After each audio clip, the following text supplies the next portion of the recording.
Vous voguez sur la mer de l'errance. Les dieux vous ont amené ici et vous devrez les réveiller si vous voulez rentrer chez vous. Salut, c'est Vincent.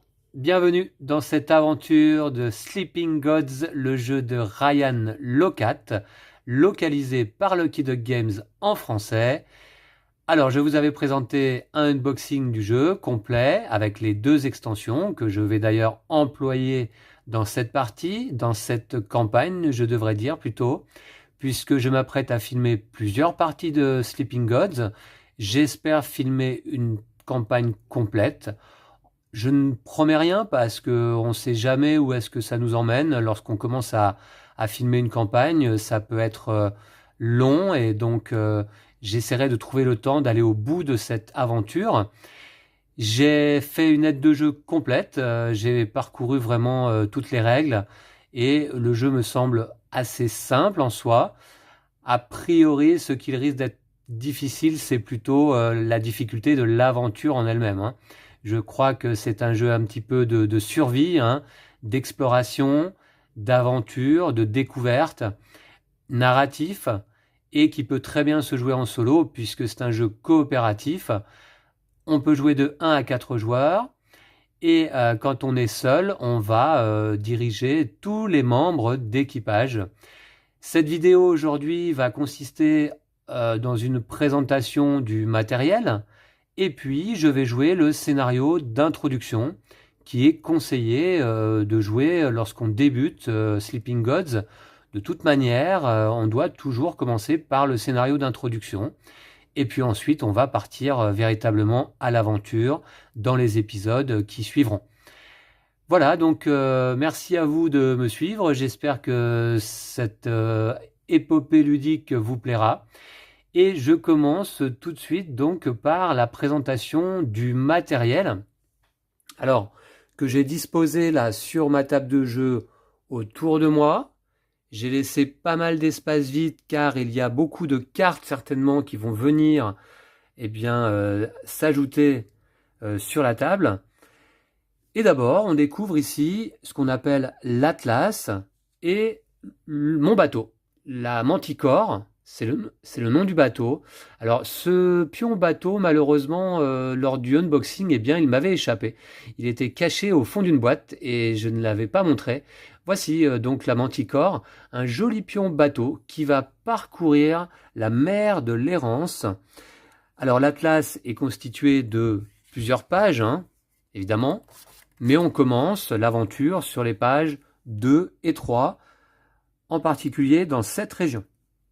Alors, sur l'Atlas se trouvent donc des régions qui sont séparées par des lignes pointillées, mais également des terres, également les spirales de l'Atlas ou les bords de la map également. Hein, donc, si je veux passer de cette région à celle-ci, eh bien, c'est un déplacement. Ensuite, on a des lieux d'exploration entourés en rouge et comportant un chiffre. Et là, quand on va explorer ce type de lieu, on va se reporter au livre d'aventure et lire le paragraphe correspondant au chiffre indiqué.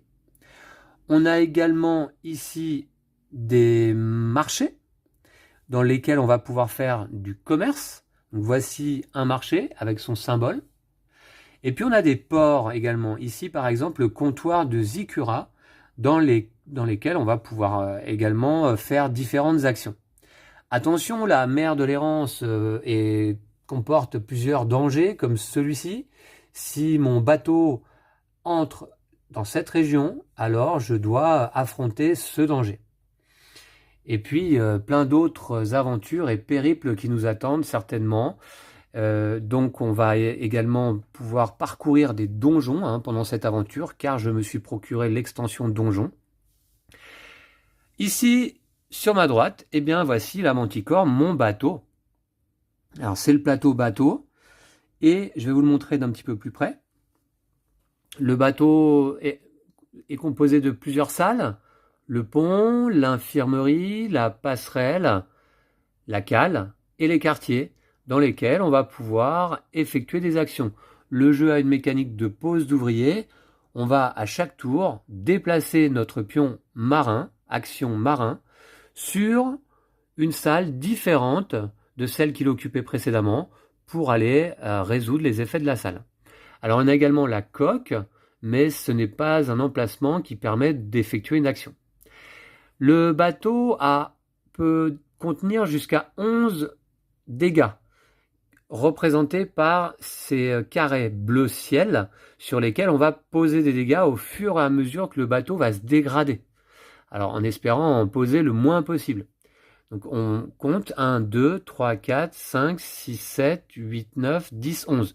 Si jamais le bateau a 11 dégâts, c'est-à-dire qu'on pourrait considérer qu'il est totalement endommagé et peut-être même qu'il coulerait, eh bien la partie est perdue.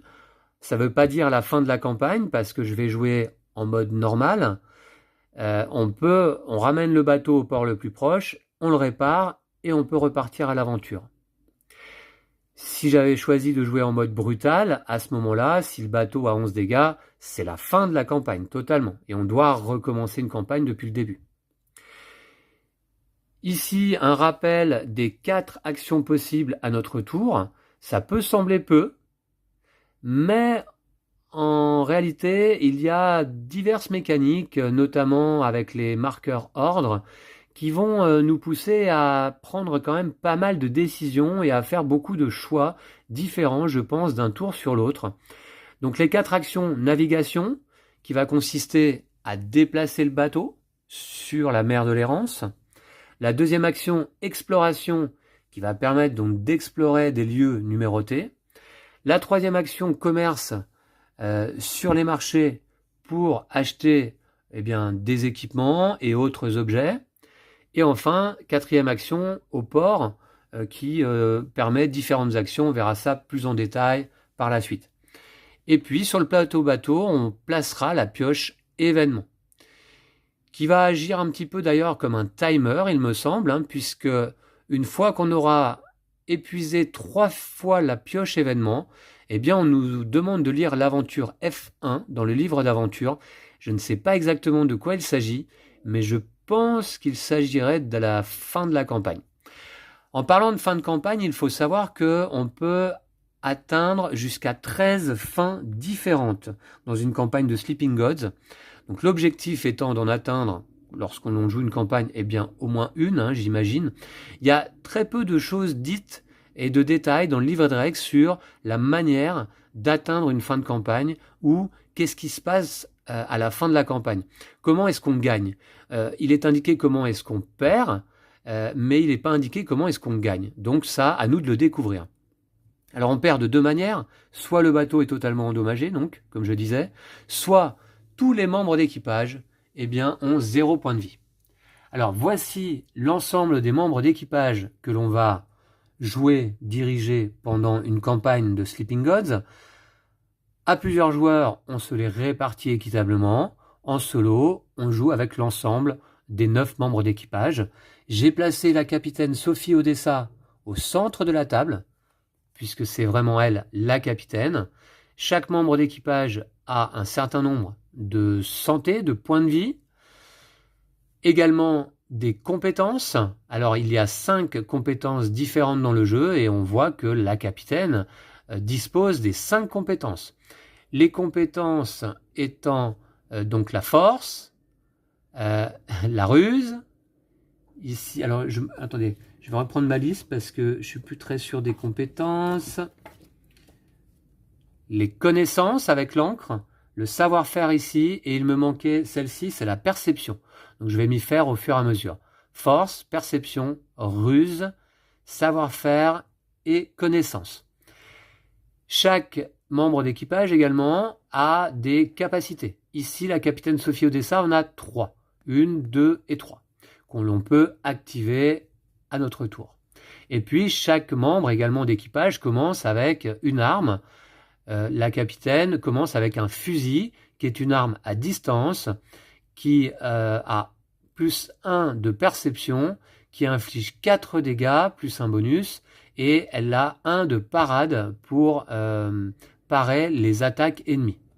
Donc on verra ça plus précisément, évidemment, pendant les parties, pendant les combats, puisque c'est un jeu d'aventure, d'exploration principalement, mais il va y avoir aussi beaucoup de combats, je pense. Voilà donc la capitaine. Et puis donc, les 9 membres d'équipage sont disposés tout autour de la table. Alors, on a Audrey Williams, avec 2 capacités. Audrey Williams vient de Liverpool. Elle a 2 compétences, savoir-faire et perception. 2 capacités et une clé à molette pour démarrer. On a Marco Reyes, qui vient de Veracruz, 2 capacités, 2 compétences, force et ruse, 5 points de vie et une poêle à frire pour commencer la partie. Alors c'est certainement notre cuisinier, hein, d'ailleurs, et il porte une blouse de cuisinier. Voilà, une poêle à frire pour se battre, je ne suis pas sûr que ce soit l'idéal.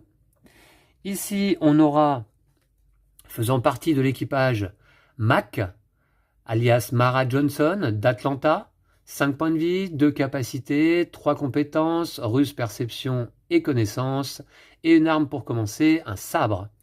Alors, on nous demande, lors du scénario d'introduction, de laisser Mac face cachée. Donc, je ne sais pas pourquoi, mais on va le découvrir certainement. Et vous voyez que chaque membre d'équipage a un petit texte. Alors, je vais peut-être pas vous lire les textes de tout le monde, on verra peut-être hein, quand même au fur et à mesure, parce que ça peut être intéressant de découvrir un petit peu leur histoire.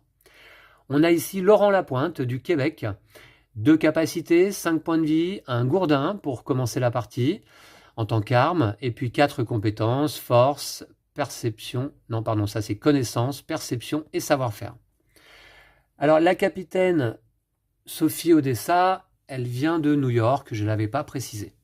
Et puis ici, en allant vers la droite, on a les membres d'équipage suivants.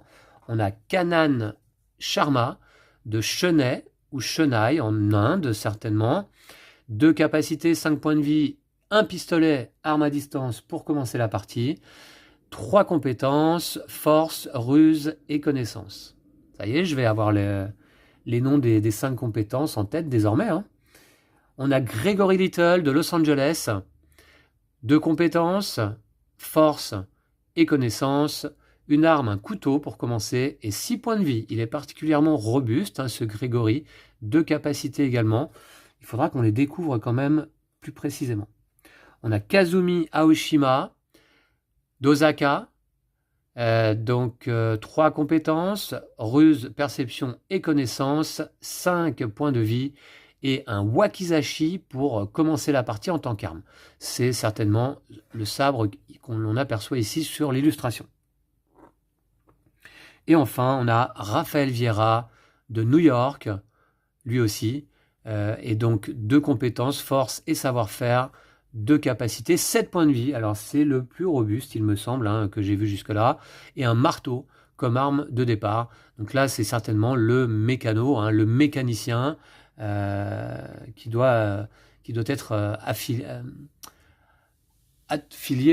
aux mécaniques du bateau, au moteur du bateau, dans les cales du bateau.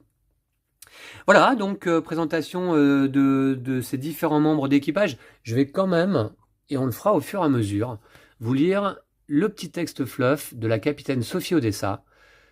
Le père de Sophie était capitaine d'un petit cargo faisant la liaison entre New York et Boston. Elle passa une grande partie de son enfance sur l'eau, à faire signe aux bateaux de pêche le long de la côte est. La nuit tombée, sa mère tunisienne lui brossait les cheveux pendant que son père grec lui racontait d'anciennes légendes de son pays. Les monstres marins, les dieux violents et les sirènes tueuses peuplèrent ses cauchemars pendant des années. À 17 ans, son père voulut la marier de force. Elle s'enfuit et rejoignit l'équipage d'un cargo à vapeur. Après quelques années de commerce avisé et d'investissement à risque, elle put s'acheter son propre bateau. La plupart des marins le quittèrent, ne voulant pas travailler sous les ordres d'une femme. Elle constitua alors son propre équipage. Depuis, c'est elle qui décide de sa destination. Voilà, donc on va faire confiance à notre capitaine hein, pour cette aventure. Les illustrations, finalement, ma foi, sont pas mal du tout, je trouve. Et c'est surtout très agréable, je trouve, de pouvoir faire connaissance avec tout ce petit monde, venant des 4 coins du monde. Donc très sympa. Alors ici, sur le côté gauche, j'ai disposé différents paquets de cartes. Alors, normalement, on a une belle boîte aimantée dans la boîte du jeu pour placer les cartes quête, aventure et quête aventure et mince, ça c'est quoi déjà? C'est carte événement. Mais je vais employer cette petite boîte qui convient bien en termes de format pour une question pratique pour aller piocher les cartes aisément. Alors, on a en effet les cartes quêtes qui sont classées hein, de la numéro 1 jusqu'à 218, je crois. Voilà. Ensuite, on a les cartes aventure, c'est noté dessus, de la numéro 1 jusqu'à la 147. Et enfin, donc, on a les cartes événements ici. Là, on a les cartes, c'est dans ce sens-là. Ça, c'est les cartes compétences. Alors, j'ai déjà mélangé le paquet, mais je vais le refaire un tout petit peu ici en vidéo. De toute manière, vous allez voir, le scénario d'introduction est un petit peu particulier. On ne va pas employer tout le matériel tout de suite. Hein. Je ne crois pas qu'on tire de cartes lors de ce scénario. On verra. Ensuite, ici, on a les cartes commerce. Ce sont les différents équipements, objets que l'on va pouvoir acheter donc au marché. Alors, je remélange aussi un tout petit peu, mais j'avais très bien mélangé ces paquets-là. Et ça, ce sont les équipements de départ. On verra ça plus tard. Ici, ce sont les cartes... comment on dit? Les cartes... Mince. Attendez, j'ai pas encore tout le vocabulaire, vous voyez, en tête. Où est-ce que j'ai mis ça?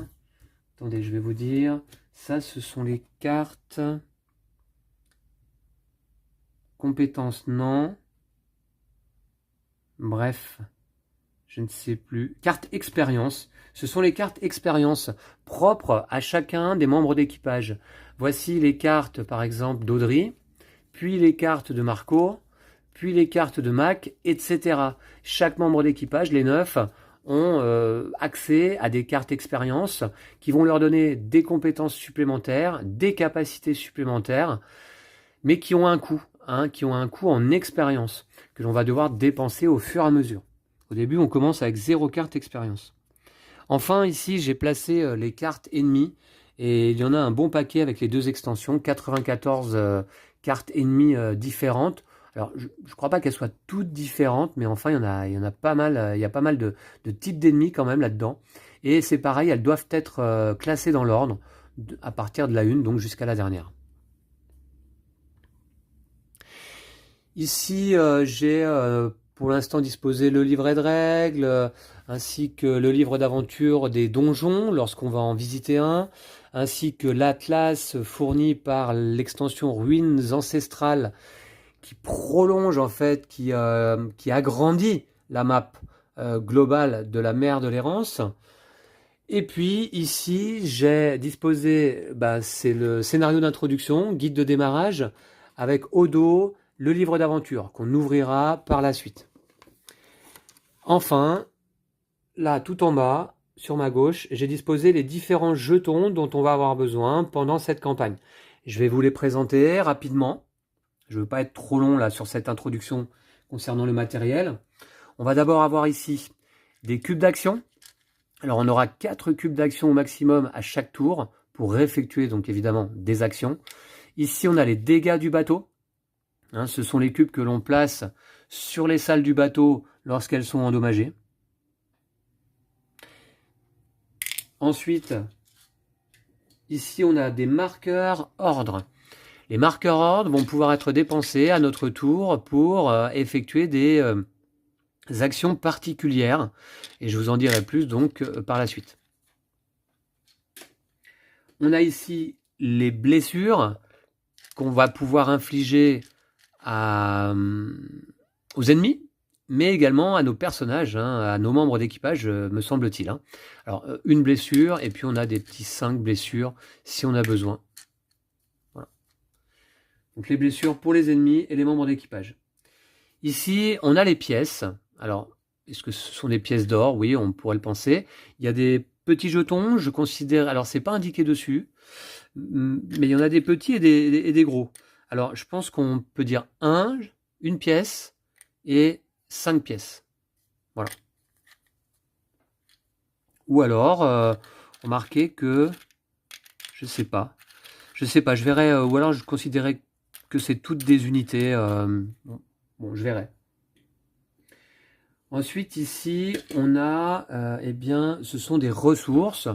Alors on a 6 types de ressources, on a des céréales, on a de la viande, on a des légumes, on a des matériaux. Alors les pièces, c'était un type de ressource à part. Et puis qu'est-ce qu'on a d'autre? Ah oui, ici. Voilà. C'est ça, des artefacts. Artefacts qui, attention à ne pas oublier, à tout moment peuvent être échangés contre 2 pièces. Vous voyez? À tout moment. On a des jetons synergie. Un jeton synergie pour chacun des membres d'équipage. Alors, je vous expliquerai lors des combats comment fonctionne la synergie entre les membres d'équipage. Ça permet d'obtenir des bonus supplémentaires lors d'un combat. Ensuite, ici, on a différents jetons variés. Notamment, ça, c'est ce qu'on appelle, je crois, des jetons... Alors, attendez, ça s'appelle comment ça? Oui, c'est des jetons exploration. On n'en aura certainement pas souvent besoin. Là, il y a un œuf de dinosaure. Là, il y a un serpent de mer. Là, il y a une potion. Et là, il y a un scaphandre. Donc, certainement des choses spécifiques qu'on ira découvrir pendant l'aventure. On a des jetons états.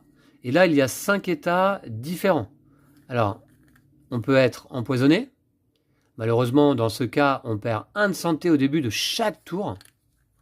On peut être fou. Dans ce cas-là, on perd moins 1 de santé lorsqu'on participe à un défi. On peut ici être affaibli. On a moins 2 à toutes nos compétences.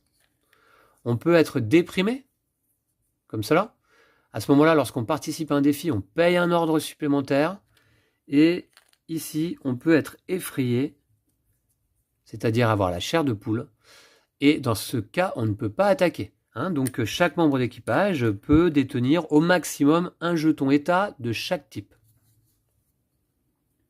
Et enfin, ici j'ai les marqueurs fatigue. Chaque personnage, là aussi, ne peut avoir que 2 fatigues, c'est-à-dire une première fatigue, on place le jeton sur sa face vide. Un membre d'équipage qui obtient une deuxième fatigue, à ce moment-là, on retourne son jeton. C'est l'équivalent de 2 fatigues, comme indiqué par le symbole. Et on fait moins 1 de dégâts lors des combats, puisqu'on est fatigué.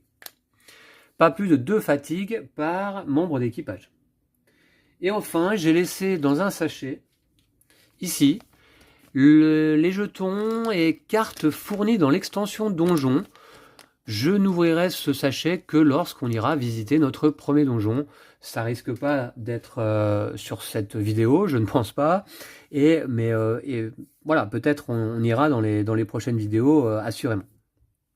D'ailleurs, en parlant de donjon, regardez, à côté de la boîte du jeu, j'ai disposé les 3, je crois, planches de donjon recto-verso fournies par l'extension. J'ai la petite boîte là-bas dans laquelle je vais pouvoir ranger mes quêtes terminées. Ici, j'ai la liste des totems que je vais récupérer pendant la partie. Ça fait partie de l'objectif, puisque à la fin d'une campagne, il y a quand même le calcul d'un score. Et notamment, lorsqu'on a récupéré des totems, on marque des points pour les totems récupérés, bien sûr. On a également des hauts faits, des achievements en anglais, que l'on peut compléter pendant une aventure. On a les différentes fins qui sont notées là. Donc lorsqu'on atteint la fin d'une campagne, on coche la case correspondante. Et enfin, en fonction du nombre de totems et de fins déjà atteintes, on débloque des quêtes pour les futures campagnes. Je me suis fait donc une aide de jeu, j'y ai passé pas mal de temps, j'espère qu'elle est correcte. Je la peaufinerai peut-être pendant le jeu.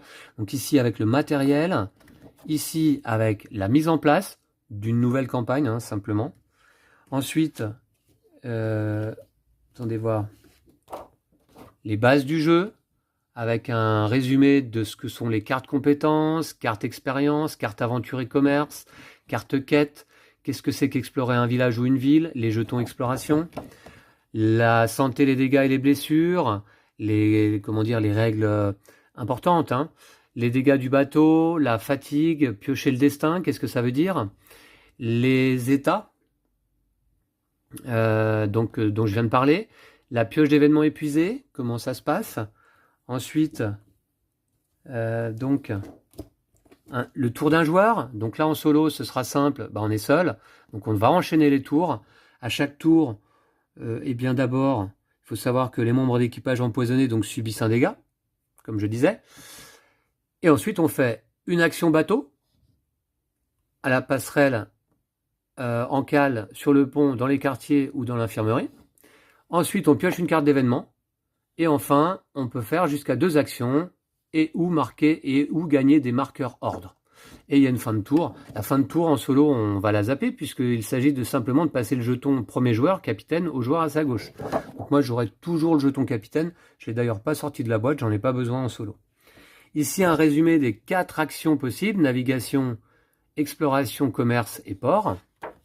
Au dos, comment on dépense des marqueurs ordre et pour en faire quoi. Comment est-ce qu'on résout un défi, voilà, avec nos compétences. Et enfin, le combat. Les jetons synergie qui ne servent qu'en combat, la préparation d'un combat, et enfin donc un round de combat. En plusieurs étapes, attaque et riposte, fin du round, victoire ou début d'un nouveau round. Et on enchaîne les rounds jusqu'à ce que tous les ennemis présents au combat soient vaincus, ou jusqu'à ce que tous nos membres d'équipage soient vaincus. Donc, première condition de défaite lors d'une campagne, bateau endommagé totalement, ou alors, deuxième condition de défaite possible, tous les membres d'équipage ont 0 point de vie. Voilà, c'est la manière de perdre, mais je vous disais, c'est pas vraiment une défaite en mode normal, on ramène le bateau au port et on peut repartir à l'aventure. Voilà, donc bien écoutez, on va commencer tout de suite par lire le scénario d'introduction. Voici. Capitaine Sophie Odessa, 27 avril 1929. Après 8 ans d'un silence assourdissant, j'ai reçu un télégramme de mon père. Je suis malade, viens vite. J'ai embarqué sur la Manticore avec tout l'équipage dans l'idée de rejoindre New York. Nous étions partis de Hong Kong depuis 3 jours lorsque nous avons essuyé la tempête la plus impressionnante que j'ai jamais vue. Lorsqu'elle s'est enfin dissipée, nous étions sur des eaux inconnues.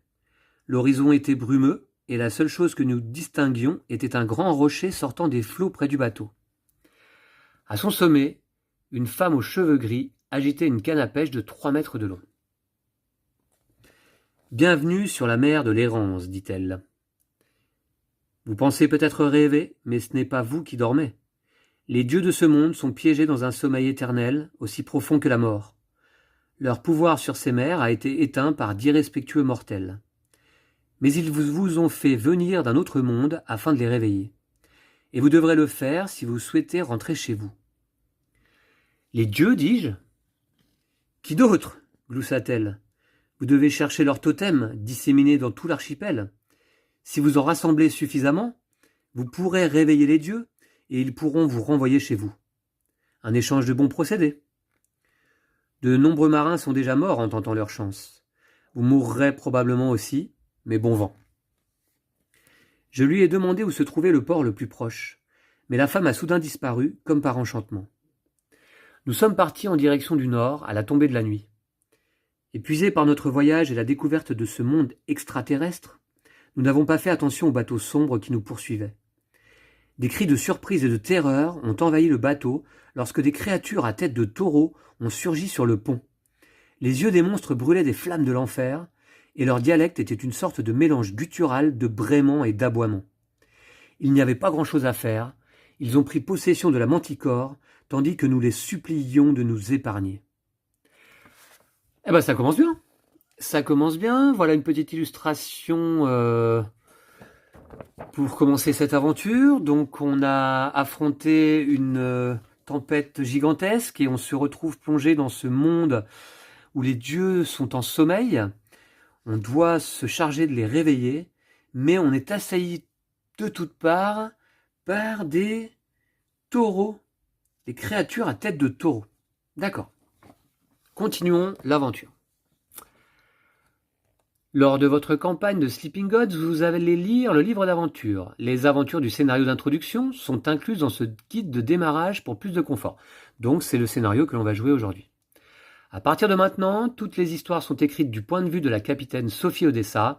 Le joueur actif lit l'aventure à voix haute. Le joueur actif, c'est le premier joueur, évidemment, et je serai joueur actif pendant toute la campagne. à moins que Lou me rejoigne pour une partie, pour une vidéo ou deux, hein, je ne sais pas. Il y a peu de chance, mais bon. On nous dit de lire A. Vous vous réveillez allongé dans une boue froide. Les autres membres d'équipage sont allongés autour de vous, attachés avec la même corde rugueuse qui vous brûle les chevilles et les poignets. Vous avez mal partout et vos vêtements sont trempés, mais vous ne voyez aucun garde aux alentours. Il y a des pierres pointues à côté de vous.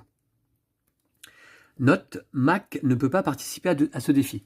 Mac, c'est le membre d'équipage dont le plateau est actuellement retourné. Alors on a deux choix. Soit on coupe nos liens avec une pierre, ça demande de réussir un défi de ruse de niveau 5. En cas d'échec, on perd 3 de santé et on lit le paragraphe A1. Ou alors, deuxième choix, on peut arracher nos liens. Ça demande un défi de force de niveau 5. En cas d'échec, on perd là aussi 3 points de santé et on lit A.1. Alors, on nous explique comment fonctionnent les défis. Faire un choix. Le joueur actif doit choisir couper la corde en atteignant un total de 5 en ruse ou arracher la corde avec 5 en force. Vous pouvez lire les détails liés à chacune de ces options avant de faire votre choix. Donc ça veut dire qu'on a le droit de lire les conséquences de l'échec. Une fois votre choix effectué, vous ne pouvez plus revenir en arrière, sauf indication contraire. Pour cet exemple, on nous demande de couper la corde. Donc c'est vraiment le scénario d'introduction et on nous prend en main. Voilà, donc couper la corde, c'est un défi de ruse de niveau 5. Donc, dans ce cas, on doit choisir quel membre d'équipage participe au défi. L'option choisie comporte un défi que vous devrez relever avant de continuer l'aventure. Ici, il s'agit d'un défi de ruse 5. Le joueur actif ne peut utiliser que les compétences de ses propres membres d'équipage et de la capitaine Odessa pour relever le défi.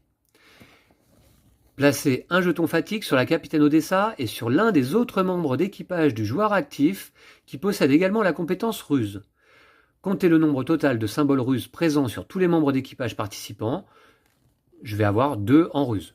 Alors je vais le faire, puisque à chaque fois qu'un membre d'équipage participe à un défi, eh bien il se fatigue. Donc on y place un jeton de fatigue. La capitaine Sophie Odessa, elle a bien une compétence de ruse, de 1. Elle a un symbole ruse. Je lui place une fatigue ici. Est-ce que... Ouais, je peux la placer comme ça. Et puis, qui c'est qui a de la ruse aussi? Alors, c'est le symbole renard. Donc, on a Marco Reyes là-bas, le cuistot. Je ne suis pas sûr que ce soit le plus approprié. On a ici Kanan Sharma avec un pistolet et qui a de la ruse. Et enfin, donc, on a Kazumi Aoshima. Bon, allez, on va faire participer Kanan Sharma. Voilà. Qui se fatigue lui aussi au niveau 1 de fatigue. Alors j'ai 2 en ruse, puisque lui aussi a un symbole simplement de ruse. À ce moment-là, lorsqu'on résout un défi, bien parce que ça vous permet de voir un petit peu certaines règles, puis moi de me les rappeler, on pioche le destin. Je pioche une carte compétence, j'ajoute sa valeur de destin au total de ruse des membres d'équipage participants. Si le total est égal ou supérieur à 5, c'est-à-dire le niveau du défi qu'on est en train de relever, eh bien le défi est réussi. Si le total est de moins de 5, on échoue. Donc là, actuellement, comme j'ai 2 de compétences, il faudrait que je pioche un 3 ou plus. Disons que vous piochez un 2. Ajoutez à votre valeur de ruse, vous obtenez 4 et vous échouez le défi. Alors ça commence bien. Donc j'ai pas pioché de carte compétences pour cet exemple. Elles sont là, les cartes compétences. Voilà. Donc je les piocherai dès qu'on va commencer l'aventure pour de vrai. Mais voilà à quoi ça ressemble de l'autre côté. Il y a une valeur de destin. C'est cette valeur-là qu'on regarde quand on pioche le destin. Et puis ensuite, on défausse la carte. On ne regarde pas tout le reste. Alors, il n'y a pas de dés dans ce jeu. Il n'y a pas de lancer de dés. Tous les tests, tous les défis vont se résoudre avec cette mécanique de pioche de cartes compétences ajoutées à nos compétences. Alors là, on a échoué. Échec sur un défi. Échouer ne signifie pas forcément que vous ne pouvez pas effectuer votre tâche. La plupart du temps, cela veut dire que vous faites mal votre tâche et que vous en subissez les conséquences. L'échec sur ce défi a pour conséquence -3 de santé, la phrase entre parenthèses vous expliquant que vous vous êtes coupé alors que vous coupiez la corde. En effet, ici, échec du défi, -3 de santé, la pierre coupe la corde, mais aussi vos doigts. Maladroit, pour commencer. C'est peut-être le stress. Les membres d'équipage... Alors, placez 3 jetons blessures sur vos plateaux équipage. Les membres d'équipage qui participaient au défi doivent subir les blessures en premier. Le joueur actif choisit comment répartir les blessures entre eux. D'accord, donc je vais répartir 3 blessures entre Sophie et Kanan. Alors, ils ont tous les deux 5 points de vie. On va dire que Sophie va subir une blessure et Kanan 2. Je vais placer les jetons comme ça. Voilà pour les blessures. Ensuite, lisez le paragraphe A1. Alors, donc, vous voyez, c'est ce qu'on a fait. Alors, les plateaux, équipage des différents membres de l'équipage, eh bien, peuvent être posés à plat, et à ce moment-là, on y pose évidemment les marqueurs et jetons sur le plateau. Mais moi, pour un gain de place, j'ai décidé de les disposer comme ça sur des porte-cartes, voilà, sur des petits supports. Je trouve que c'est encore plus sympa, et puis ça me permet surtout de gagner de la place, parce que il faut savoir que chacun de ces membres d'équipage, au fur et à mesure de l'aventure, va récupérer des cartes que je vais placer là, par contre, devant chacun. Donc ça va demander beaucoup de place. Enfin libre, vous inspectez les abords d'une cabane en bois. De grands pins vous bouchent la vue. Ah oui, alors donc je pensais qu'on était emprisonné dans le bateau, moi, mais non, a priori on a été emprisonné sur une île. On a été fait prisonnier sur une île.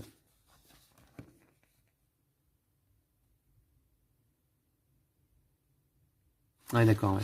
Ok.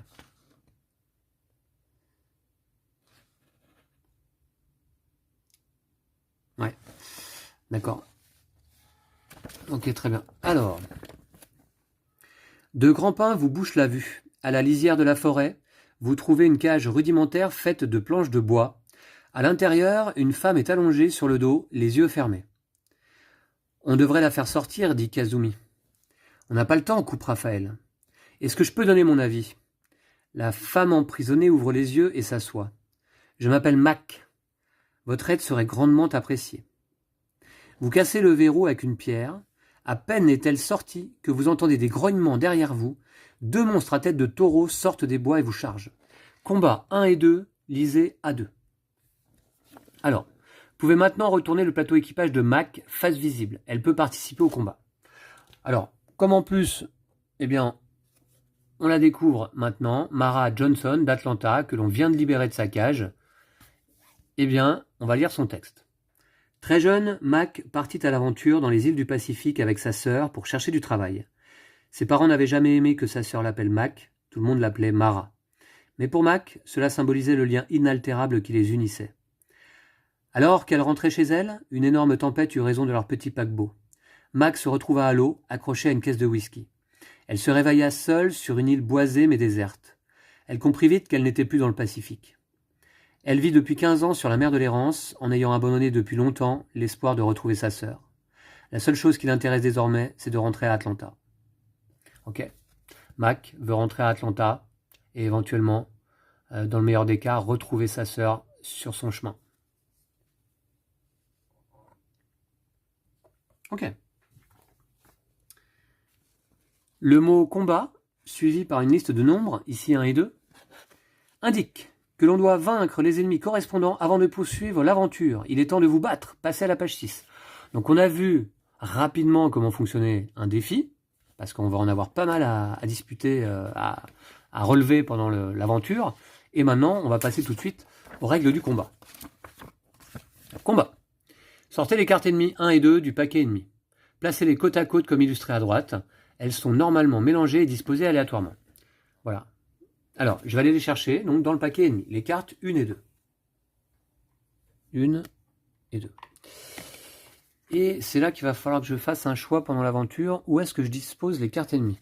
Pour l'instant, je vais les disposer, tiens, sur l'Atlas. Voilà ici.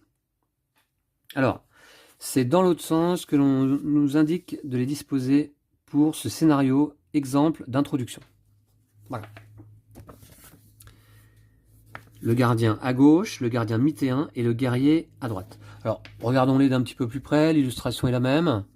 Ce sont deux ennemis de niveau 3, ce qui fait un combat de niveau 6 au total. 2 et 1, c'est le numéro de leur carte. Hein. Voilà. Ici, c'est le nombre de dégâts que ces ennemis infligent. Leur défense, le guerrier a 6 de défense, le gardien 5. Et ici, ce sont des cases que l'on va devoir remplir avec des blessures pour pouvoir vaincre les ennemis. Un ennemi est vaincu lorsqu'on a recouvert avec des blessures chacune de ces cases contenant un cœur. Vous voyez ? Si le gardien, je lui recouvre la gueule, la tête, le corps et les bras, il est vaincu. Ici, le guerrier, je dois lui recouvrir la tête, le corps et les jambes. Les bras, peu importe. Ça, c'est des symboles de dégâts supplémentaires que l'ennemi nous inflige si le symbole n'est pas recouvert à la fin d'un round de combat. Alors, a priori, hein, après lecture des règles, j'ai l'impression que les combats sont assez originaux. J'aime bien, a priori, ce système. On va voir comment ça va se passer en pratique. J'ai peur que le jeu soit quand même assez difficile. Hein.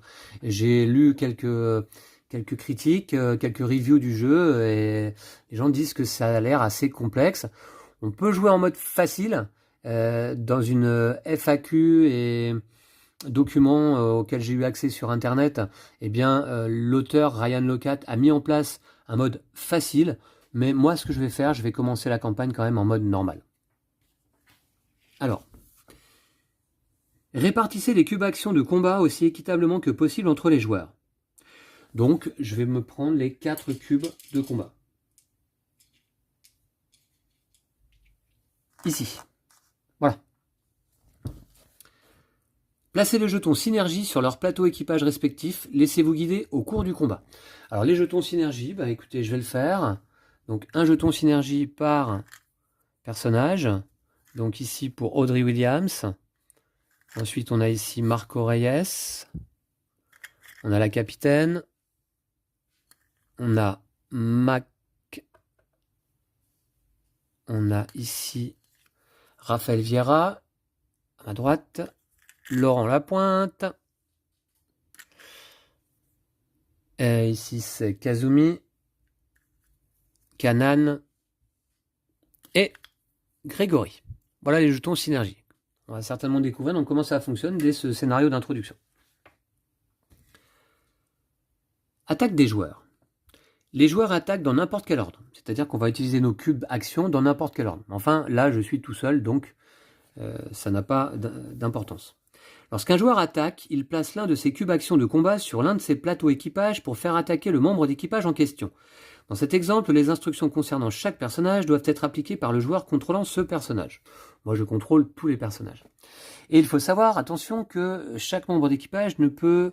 on ne peut attribuer que 2 cubes actions maximum à chaque membre d'équipage, si je ne dis pas de bêtises. Placez un cube action de combat sur le plateau équipage de Kazumi. On va se retourner vers elle. Et donc, on va placer un cube action de combat. Kazumi a une arme, le Wakizashi, qui lui offre plus 2 de précision. On le voit ici.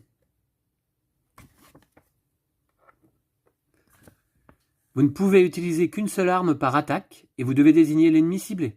Ici, il s'agit du gardien mythéen. Donc je vais cibler le gardien mythéen, l'ennemi qui se trouve actuellement à gauche. Et vous allez voir que c'est important de coller les cartes les unes aux autres parce qu'on peut faire des dégâts collatéraux dans ce jeu, et c'est-à-dire attribuer des blessures à un ennemi et un petit peu sur celui qui est à côté.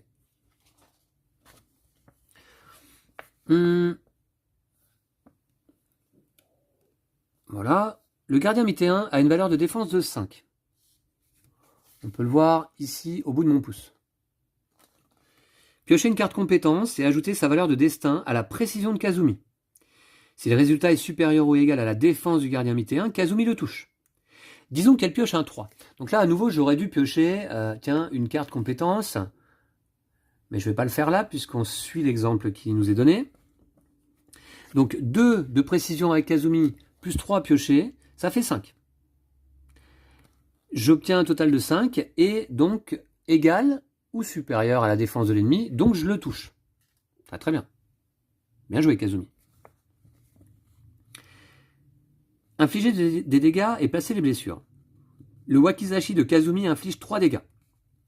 Vous devez placer toutes les blessures d'une même attaque orthogonalement adjacentes les unes aux autres. Donc ça c'est important, c'est une règle importante. Vous pouvez les placer en L mais pas en diagonale. Au moins la moitié des dégâts d'une attaque doivent être infligés à l'ennemi ciblé par cette attaque, mais vous pouvez également en placer sur les ennemis adjacents, ce sont donc les dégâts collatéraux. Mais au moins la moitié doivent être attribués à l'ennemi ciblé au début de l'attaque. Alors, recouvrir les symboles des cartes ennemies. Vous devez recouvrir chaque symbole cœur de sa carte pour vaincre un ennemi. Placez un jeton blessure sur la tête du gardien mythéen. Alors, donc, c'est parti. Je vais placer... Alors, j'inflige, on a dit, 3 dégâts, c'est ça? Ah oui, 3 dégâts. Comme indiqué là. Alors, vous verrez qu'ensuite, pendant la campagne, on aura la possibilité de défausser une carte compétence avec le symbole requis pour ajouter un dégât. Mais là, actuellement, c'est 3 dégâts. Avec le wakizashi. Et je mets donc, on a dit, sur la tête du gardien mythéen. Ici. Alors, je lui recouvre, vous voyez, déjà un cœur. Très bien. Chaque case avec un symbole dégâts représente les dégâts supplémentaires que le gardien mythéen vous inflige lorsqu'il attaque. Placez un jeton blessure sur le bras du gardien mythéen. Recouvrir ce symbole dégâts le désactive. Vous voyez, ça, ici... c'est un symbole de dégâts que le gardien va m'infliger à la fin du round, s'il n'est pas recouvert. Là, il est recouvert. Ok. Voici une deuxième blessure. Et enfin, infligez maintenant un dégât collatéral au guerrier mythéen. Placez un jeton blessure sur le bras du guerrier mythéen. Cette case contient également un symbole synergie. On va voir ça. Le symbole synergie, il est petit, mais il apparaît ici. Je vais lui recouvrir un dégât de fin de round. Voilà. Et vous remarquez donc que j'ai placé les 3 blessures de manière orthogonale adjacente. Voilà. On ne peut pas placer les blessures en diagonale, sauf capacité particulière. Donc un symbole synergie. Dès que vous recouvrez un symbole synergie, vous pouvez donner le jeton synergie du membre d'équipage attaquant à un autre membre d'équipage. Donnez le jeton synergie de Kazumi à Mac. Placez-le sur son plateau équipage. Alors, Kazumi donne son jeton équipage à Mac. Alors pourquoi Kazumi? Parce que c'est elle qui attaque au départ. Voilà. Riposte ennemi. Le gardien mythéen riposte, puisqu'on l'a attaqué. Seul l'ennemi visé riposte, pas ceux touchés par les dégâts collatéraux. L'ennemi inflige autant de dégâts que son attaque de base, plus tous les symboles dégâts supplémentaires visibles sur sa carte. Alors, ces dégâts de base au gardien mythéen, c'est 3, et puis il va lui rester aucun dégât visible sur les cases de sa carte. Donc le gardien mythéen inflige donc 3 dégâts, Kazumi a 0 de parade. Ah, on va voir ça ici. En effet, ici au bout de mon pouce, symbole bleu, 0 de parade. Donc elle va subir 3 dégâts. Ouh, ça fait mal là. Kazumi a 0 de parade, elle subit les 3 dégâts. Placez 3 jetons de blessure sur son plateau équipage. Sachant qu'elle a 5 points de vie. Vous voyez, et le combat n'est pas terminé. Donc, en une attaque, l'ennemi nous a fait quand même très très mal. Ensuite, le round de combat continue jusqu'à ce que tous les cubes actions de combat soient utilisés ou que tous les ennemis soient morts.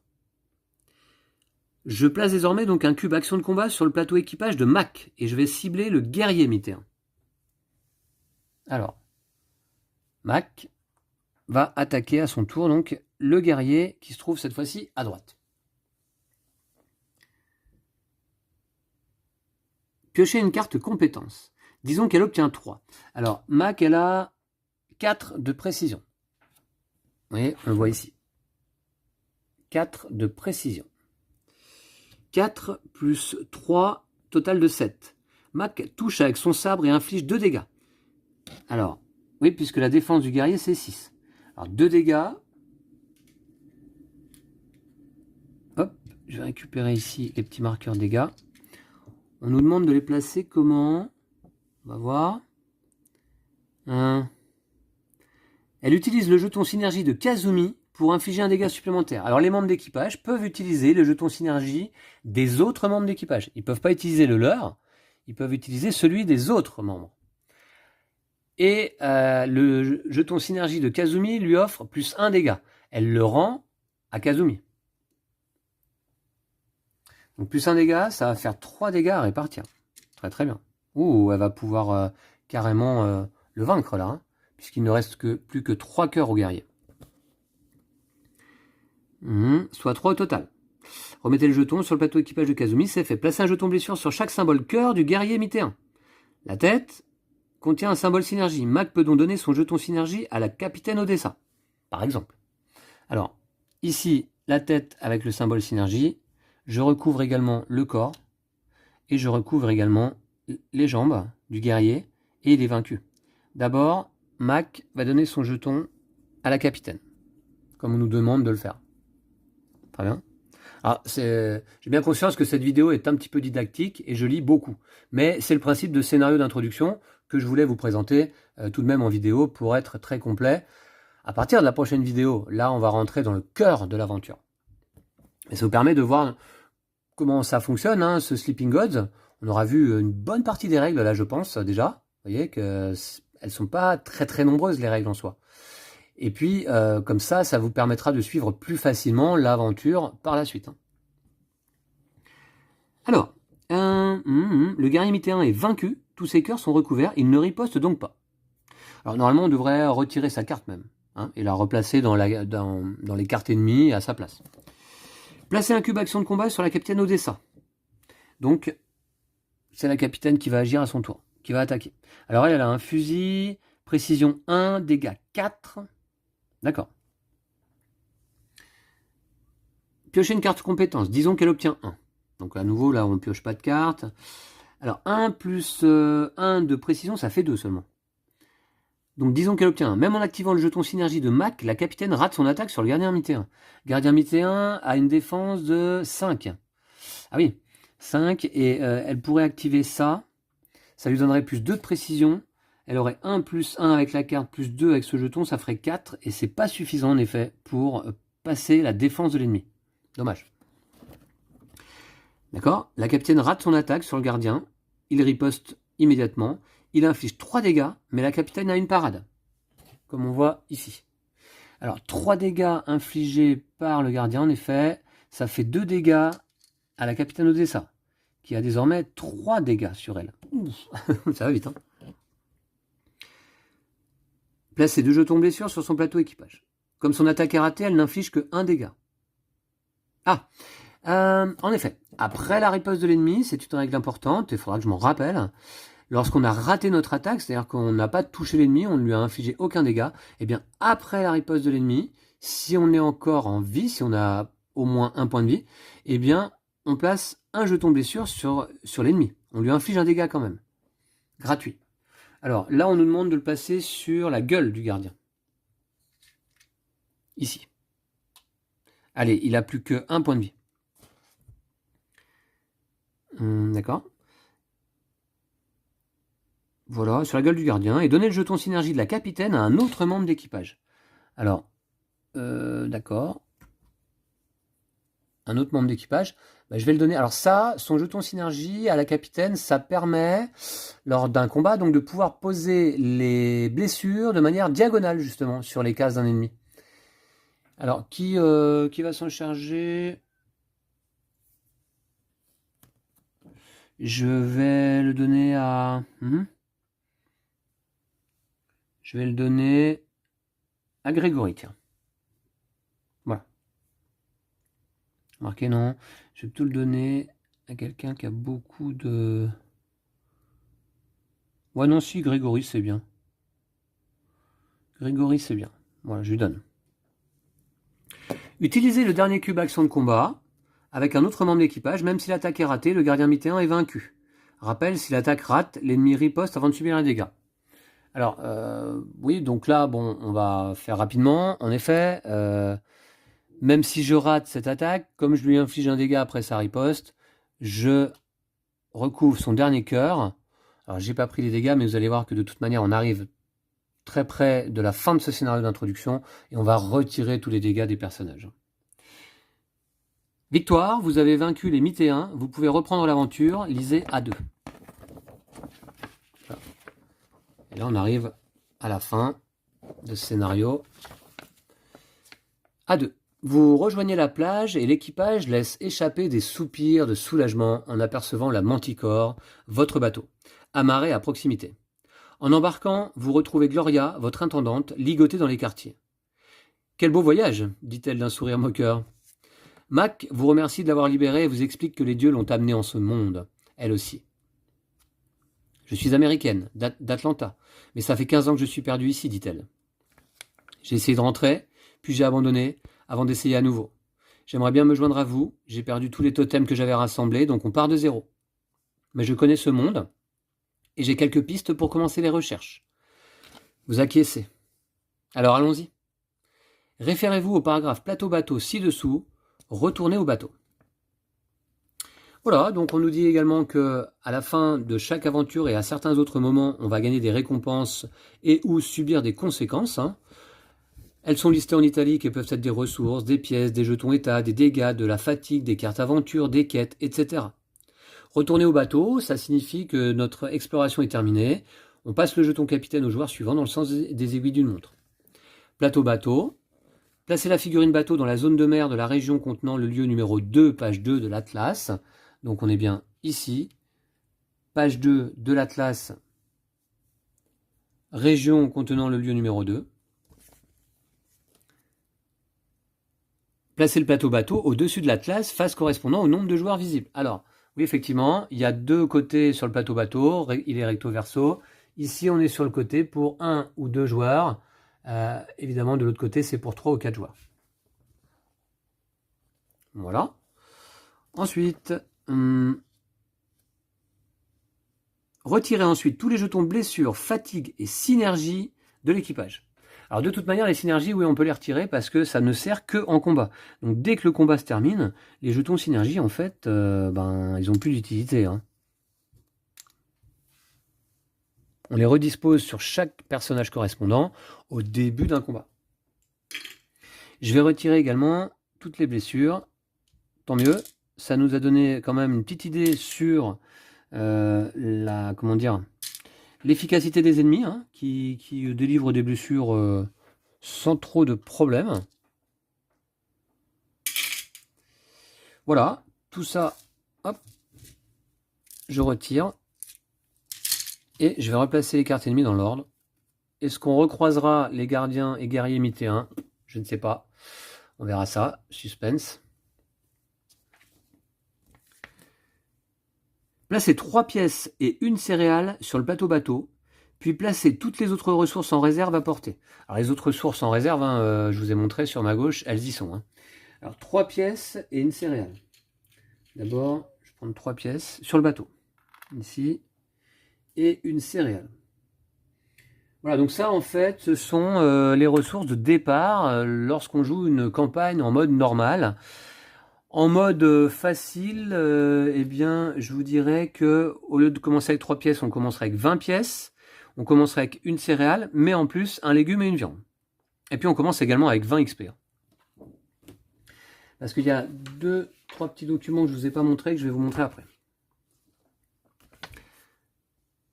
Alors, il faut savoir que là, je commence la campagne en mode normal. On peut passer en mode facile à tout moment si on le souhaite. Sortez les cartes aventure de départ du paquet commerce. Placez-les à côté du plateau bateau. Sans mélanger le paquet, sortez les cartes quête 1 et 2 et placez-les à côté du plateau bateau. D'accord.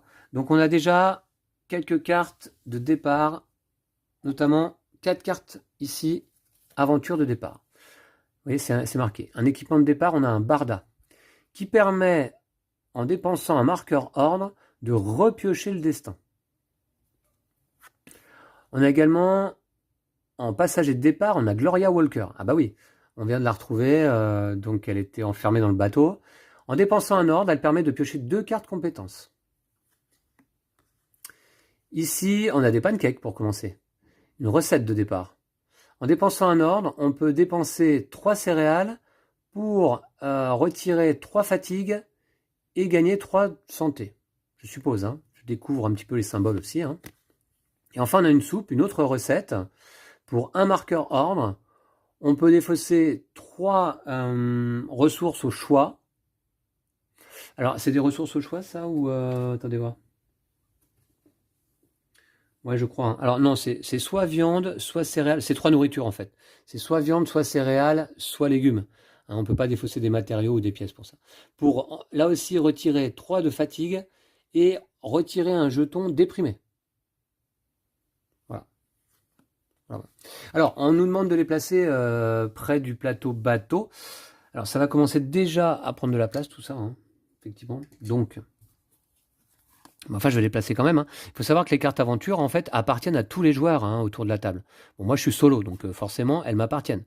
Mais lorsqu'on joue à plusieurs joueurs, les cartes aventure, comme ça, elles peuvent être utilisées par tous les joueurs. Et à tout moment, il me semble. On nous demande également de piocher les cartes quêtes 1 et 2. Les cartes quêtes, elles sont là. Voici la 1 et voici la 2. Alors, je ne les ai pas regardées encore. Hein.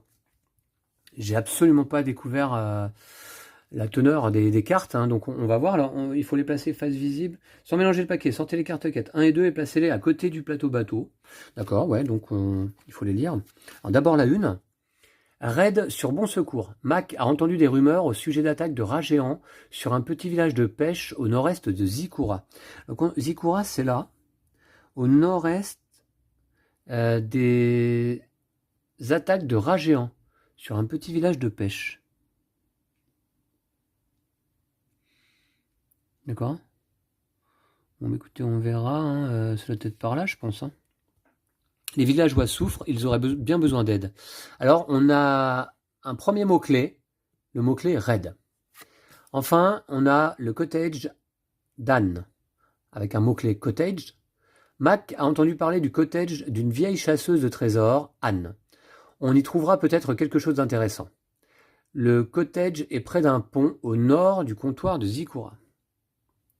Près d'un pont au nord du comptoir de Zikura. Bon, d'accord. Bon, écoutez, on va aller faire un tour là-bas. Au nord du comptoir de Zikura, près d'un pont. Ah, peut-être là, hein, là, il y a un pont. Là, il y a un pont. Ça, c'est pas un... Ici, il y a un pont, je pense que c'est le cottage. Et ici, donc, il y a un petit village au nord-est de Zikura. Petit village de pêche. C'est celui-là, je pense. Hein. Ça, c'est un marché, mais ouais. Ok. Bon, en tout cas, donc, j'ai 2 premières quêtes. Alors, ça nous donne des indications sur éventuellement là où on souhaite aller. Mais c'est un jeu en monde ouvert. Comme on a l'habitude de voir dans les jeux vidéo, désormais. On peut aller absolument où on le souhaite, hein, au début de l'aventure. Très bien. Pioche événement. Trier les cartes événements par type, paisible, dangereux, mortel. Mélangez chaque pile séparément. Piochez 6 cartes motel, placez dessus 6 cartes dangereux, placez dessus 6 cartes paisibles. On obtient ainsi une pioche face cachée de 18 cartes événements. Je la place sur l'emplacement correspondant du plateau bateau. Donc je vais le faire avec vous. Les cartes événements, elles sont rangées après les cartes aventure ici. Donc, alors, ah oui, alors ça c'est vrai que je ne les ai pas mélangées par contre. Donc d'abord, on a des paisibles. Alors je vais les mélanger rapidement. Et il m'en faut 6.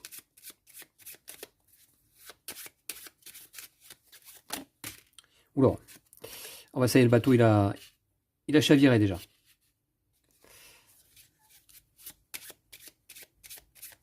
Voilà. Alors, bon, de toute manière, je ne sais pas si elle était vraiment classée. Je pense, j'espère que chaque carte est différente là. Hein, donc, hop, je mélange. Et je vais piocher 6 cartes. 1, 2, 3, 4, 5, 6. Ensuite, ici, on a les cartes dangereuses. Événements dangereux.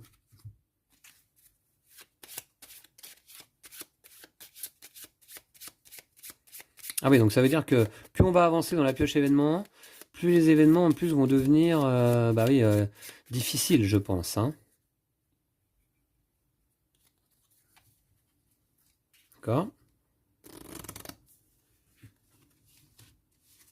Alors là aussi, je vais piocher 1, 2, 3, 4, 5, 6 cartes. Voilà. Et enfin, voici les événements mortels. Il faudra y faire face de toute manière, hein, puisqu'on va y arriver à un moment donné hein, à ces cartes-là hein, dans la pioche.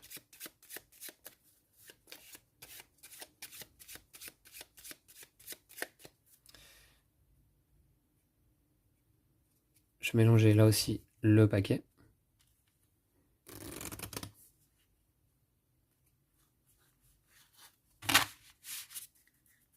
Et 6 cartes. 1, 2, 3, 4, 5, 6. Alors, je replace les autres cartes à leur place, là. Voici. Et puis donc, on va placer les dangereux sur les mortels et les paisibles sur les dangereux. Et ça constitue donc un paquet de 18 cartes. 2, 4, 6, 8, 10, 12, 14, 16, 18. Le matériel est de bonne qualité, hein. Les cartes sont plutôt très correctes, hein, je trouve. Regardez un petit peu le tressage là. Ouais, les cartes sont assez agréables en tout cas, au toucher, assez épaisses. On place cette pioche événement ici, sur le placement événement du plateau bateau. Ensuite, carte commerce, mélanger les cartes commerce et placer-les à proximité. Alors ça, je l'avais déjà fait. Hein. Les cartes commerce, elles sont là. Jetons fouille, mélangez les jetons fouille et placez-les en une pile face cachée à côté du plateau bateau. Alors j'ai pas fait de pile, j'ai fait un petit sac qui est suspendu là ici pour les jetons fouille. Donc il n'y en a pas beaucoup, je crois qu'il y en a que 9. Mais je vais vous les montrer.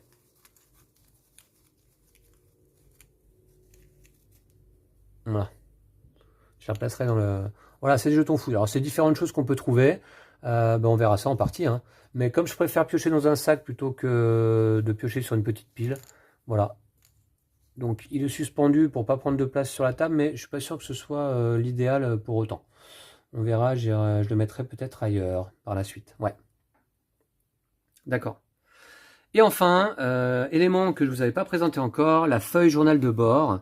Prenez une nouvelle feuille journal de bord pour cette campagne. Alors, ce que j'ai fait moi, c'est que j'ai imprimé une feuille journal de bord. Alors, d'ailleurs, je veux en profiter pour remercier au passage une personne qui nous suit, hein, qui suit la chaîne, et qui m'a envoyé par mail différents documents pour m'aider dans mon exploration de Sleeping Gods. Notamment ce petit fascicule qui reprend absolument toutes les régions et pages de la mer de l'Errance. Voilà, donc ça peut être très pratique parce que évidemment on va peut-être avoir envie au fur et à mesure de noter les découvertes, certaines choses que l'on aura découvert donc dans les différents lieux de la map. Hein. Voilà, donc ça c'est très bien et cette personne s'appelle Le Troll. Ça m'a été envoyé par mail le 2 janvier 2023 et que je remercie vraiment au passage. Le Troll m'a également envoyé d'autres documents, type cette feuille journal de bord à imprimer. J'aurais pu scanner celle qui se trouve dans le jeu. Hein. Comme je ne veux pas employer forcément une feuille du jeu, eh bien j'ai imprimé celle-ci. Et puis j'ai ici une reproduction à nouveau de la mer de l'Errance au complet. Hein. Et si vous avez suivi le unboxing, je vous disais que avec le jeu de base, on peut parcourir uniquement les régions de 2 jusqu'à 19 ici. Donc en fait, toutes celles-ci, plus ces deux-là, je crois. Hein. Et avec l'extension Ruines Ancestrales, on a accès à ces régions ici, plus celle-ci.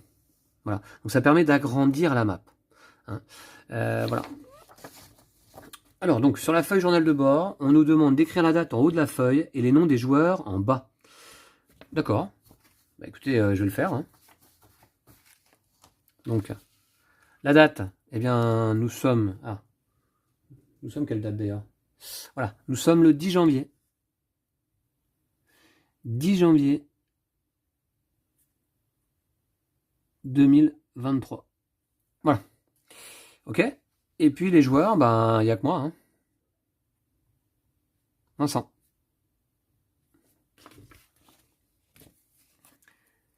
Choisissez si vous jouez en mode normal ou en mode brutal en cochant la case correspondante. Alors, moi je vais jouer en mode normal, et vous voyez que dans le jeu de base, il n'est pas prévu en effet de jouer en mode facile, hein, il n'y a pas de case pour cela. Mais bon, ça a été mis au point par l'auteur par la suite, hein, parce que beaucoup de joueurs se sont plaints de la difficulté du jeu, y compris en mode normal. Donc je m'attends au pire. Hein. Alors, le mode normal permet de continuer l'aventure plus facilement, en vous faisant seulement perdre du temps si vous perdez. Le mode brutal rapporte plus de points en fin de campagne, mais si vous perdez, votre campagne est terminée et vous devez en commencer une nouvelle. Donnez à chaque joueur, et non à chaque membre d'équipage, un marqueur ordre et une carte compétence. Alors je vais commencer donc avec un marqueur ordre, celui-ci je vais le mettre là, et une carte compétence. Ouais, eh ben, je vais aller la piocher là, hein. Allez, ce sera la première donc. Voilà, une carte compétence.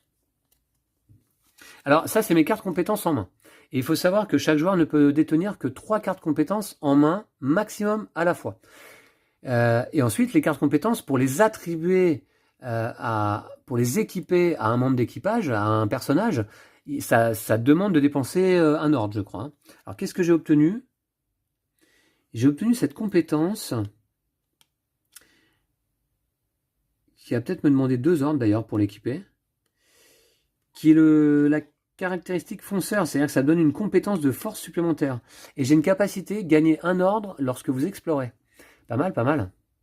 D'accord. Il va falloir que... Alors, celle-ci, elle est en main.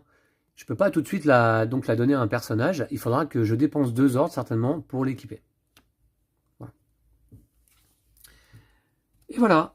Et vous avez terminé le scénario d'introduction. Vous pouvez commencer votre campagne. Si vous n'avez pas lu le livret de règles, continuez avec l'exemple de début de partie, page suivante de ce guide de démarrage pour compléter le tutoriel. Alors, moi, j'ai lu le livret de règles. En long, en large, en travers. Et effectivement, il y a un exemple de début de partie, là, qui suit. Mais ça, je ne le suivrai pas. Moi, je commencerai directement l'aventure dans cette région, à bord de mon manticore, lors de la prochaine vidéo. J'espère que cette première vidéo vous aura donné envie de vivre la suite, hein, et on pourra dire même le début de l'aventure, parce que là, vous avez vu, hein, c'était les concepts, les bases du jeu, le matériel. Je dois dire que ça me donne très envie. Ça donne très envie. Bien sûr, j'attends de voir en termes de narration, qu'est-ce que ça va apporter. Après lecture du livre de règles, j'avais une petite appréhension sur une éventuelle répétitivité du jeu, parce que très peu d'actions possibles, hein, à notre tour. 4 actions uniquement possibles. Mais cette mécanique que je vais vous présenter plus après, avec les marqueurs ordre à dépenser, donne des actions aussi supplémentaires.